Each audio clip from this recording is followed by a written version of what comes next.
Donc Philippe Poisse pour Archipel Contre-Attaque. Donc j'ai deux questions et après je me tais. D'abord, dans le milieu politique local, on parle beaucoup de la création d'une faculté de médecine. Donc, quelle est votre position là-dessus? Et ensuite, une question un petit peu plus compliquée qui concerne le campus Mailly. On a tout le projet, donc ce campus est financé dans le cadre du contrat de ville et du NPNRU. Donc, dans tout le je peux enlever, sinon je peux l'enlever. Donc, dans le cadre du campus Mailly, donc, qui est un projet qui est cofinancé en grande partie par le contrat de ville et par le programme de rénovation urbaine, l'université, comme l'a rappelé monsieur le maire il y a quelques semaines lors d'une réunion publique, a une obligation du fait qu'elle est cofinancée sur ce programme par l'ANRU, une obligation d'action sociale vers les habitants du quartier. Donc, qu'est-ce que vous allez faire dans ce cadre-là? Alors, pour répondre à votre première question qui intéressait, vous avez parlé de faculté de médecine. Je dois dire que c'est une question qui effectivement n'est pas oubliée. C'est un projet, c'est un sujet qui intéresse l'équipe.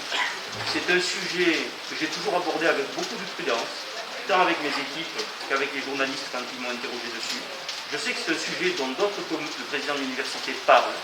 Je crois qu'il faut être raisonnable. C'est un sujet d'importance pour le territoire. La question de la santé, je vais dépasser la question de la faculté de médecine. C'est un sujet d'importance pour le territoire. C'est un territoire où la population augmente.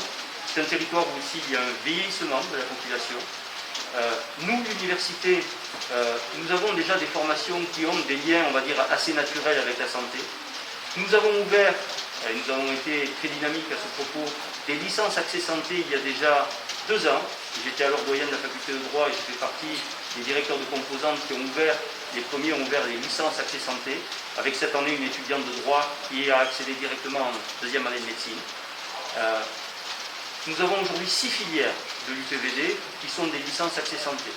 Donc, pour des étudiants de l'UPVD, la possibilité d'intégrer des études de santé en réussissant évidemment les examens qui sont mis en place pour accéder à ces études de santé. Ça, c'est un premier point objectivé qui existe d'ores et déjà aujourd'hui. La question de la faculté de médecine, c'est une question qui dépasse l'université. Les acteurs politiques auront évidemment un rôle décisif en la matière, mais c'est une question qui peut aussi être discutée entre universités. Et pour l'heure, il est prématuré d'en parler, mais c'est un sujet qui reste, en tout cas à l'esprit du président du PVD, un sujet d'actualité. Concernant le second sujet, le campus Mailly, nous sommes aujourd'hui à la phase 2 de ce campus Mailly, la réalisation de la phase 2. Vous savez que, en raison du Covid, l'installation des 1000 étudiants supplémentaires de la faculté de droit en cœur de ville sera décalée d'1 an. Donc il est prévu que ces étudiants arrivent en cœur de ville à partir de la rentrée 2022, donc la rentrée 2022-2023, dans 1 an.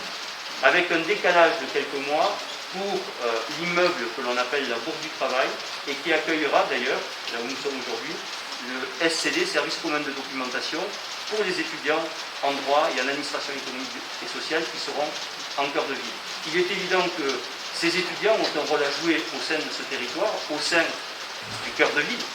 Pourquoi? Parce qu'on le sait, cette cité finalement, ce campus universitaire a été installé à proximité de populations qui n'ont pas accès souvent à l'enseignement supérieur, mais cette présence physique de notre établissement en cœur de ville doit être évidemment le moyen, ce sont des choses qui se passent aujourd'hui, de tisser des liens. Après, j'ai bien conscience aussi des difficultés passées et parfois actuelles qui peuvent exister, et la difficulté évidemment, je dirais, à marier ces populations. Je crois que c'est en apprenant à se connaître que les choses peuvent aussi s'améliorer. Voilà. J'espère avoir répondu à vos questions. Concernant les actions concrètes, il est prématuré d'en parler puisque nous ne sommes pas encore totalement installés en cœur de ville.